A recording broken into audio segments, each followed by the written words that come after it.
Hey there guys. This week unfortunately we have been given notice to leave the property that we are currently renting. And in times like this it reminds me of a saying. Instead of packing boxes and getting ready to move, one must procrastinate and bake gingerbread instead. I don't know who said it, but they sound very smart. It is to this food that Captain Hastings attributes the improvement to his gressels.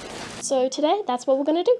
Now I must warn you that watching this video is very dangerous because you are going to be craving some gingerbread, so either grab a cup of tea and something to eat or bake along with me. Alright, so this recipe is a sourdough gingerbread, so I'm going to get my sourdough starter and I'm going to measure out 120 grams of sourdough starter. Now we want to add our butter. We need 120 grams of butter. Now we have the dark brown sugar, about 180 grams, and molasses, 45 grams. Oh no!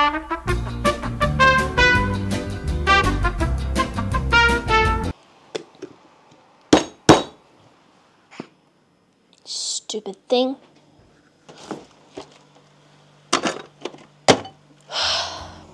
Now we beat this up. Oh, and we add 1 egg too. Time to put in the spices. 2 teaspoons of cinnamon, 2 teaspoons of ginger, half a teaspoon of cloves, half a teaspoon of nutmeg, half a teaspoon of allspice, and half a teaspoon of cardamom. If you don't like your gingerbread too spicy, then you can stop here, but I like a lot of spices in mine, so I add an extra teaspoon of pipar kaku mauste. A gram or 2 of salt. Now we add our flour, and today I'm using spelt flour. It works really well in this recipe. This is organic stone ground spelt flour, and I'm going to put 400 grams of it in. It may look like there's too much flour in here, but just keep kneading it. Trust me, it will work.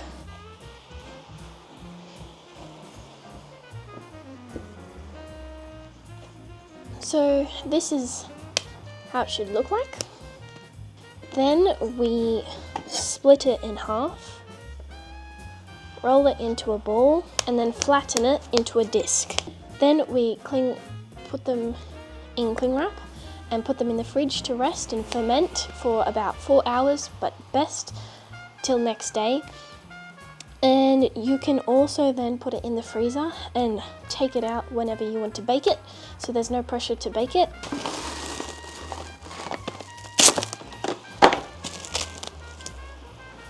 Now, while the gingerbread dough is fermenting and rising, I want to share with you quickly my garden. The stuff that's growing in it and the stuff that I have to part ways with soon. Look, Doctor, he's so happy he's crying. So here we have my beautiful garlic. About 60 cloves of garlic, all doing absolutely spectacular this year. So nice and green, perfect. Last year my garlic died unexpectedly and I have no idea why. I think it was the aphids, but now that it's finally growing, I have to pull it out because we're gonna move. I have cabbages under here, looking beautiful. Then I have parsnips and my potatoes, my beautiful kefir potatoes, a whole garden bed of them. Not ready to harvest at all yet, because when potatoes are ready to harvest, their leaves are meant to die back, and in some cases they're meant to flower first, like here. I'm going to pull them out anyway this week and get baby kefir potatoes hopefully. Welcome back everyone. The gingerbread has been fermenting in the fridge for about 6 hours, which means now it's time to bake. Grab your slab, take some flour and sprinkle it on the surface. Then grab the slab of gingerbread and get rolling. It's going to be hard because it's been in the fridge, so sometimes it's not a bad idea to soften it a bit, but I forgot. So I have to use my elbow grease.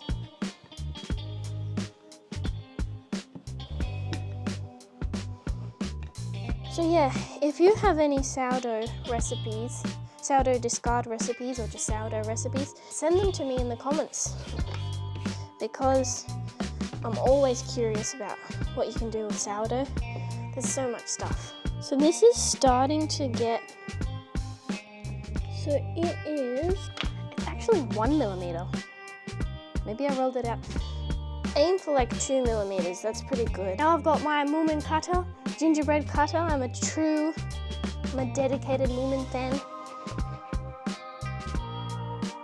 And if you don't know what Moomins are, you have to Google them, please. They're good little creatures. They're not hippopotamuses. Seriously.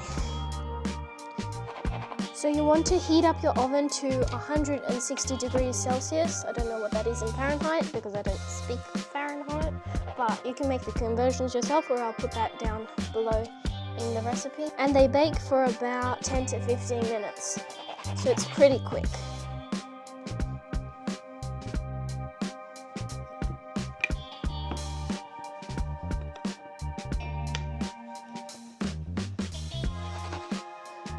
Okay, into the oven now. See you back in 10 to 15 minutes.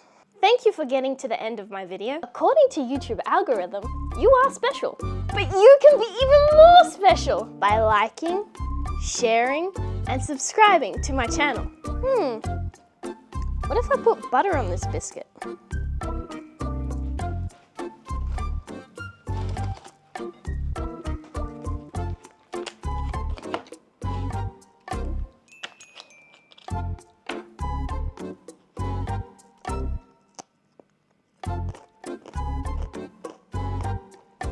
Not bad.